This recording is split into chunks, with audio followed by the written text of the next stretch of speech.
آزادگی.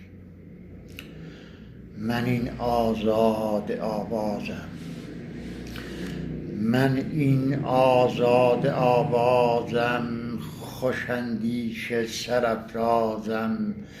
تو شیطان را جهی در دست، تو شیطان را دهی گر دست، به تو هرگز نمی بازم.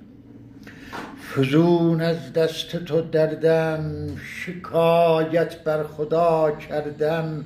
محال از سوی تو گردم، ز تو پنهان شود رازم. تو که آغاز هر دردی، به شأن آدمی سردی. محال از تو بشر گردی، ز پایان تو آغازم. نه پابند خرد هستی، نه پابند خرد هستی. خرافاتی و سرمستی، ز انسان برده ای هستی. بدون تو عجب نازم. خدا دارم چو سرمستم، به پاکی عادت است دستم. الوغلو مردمی هستم، به افکار خودم نازم.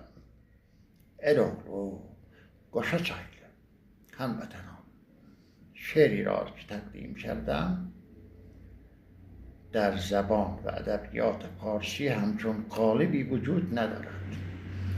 این بیت، این شعر در زبان ترکی یک قالب جرایلی هست که من آوردم به دنیای شعر و ادبیات فارسی.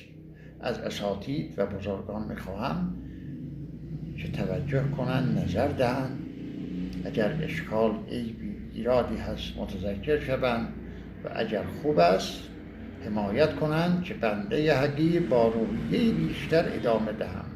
با درود هموطن عزیز.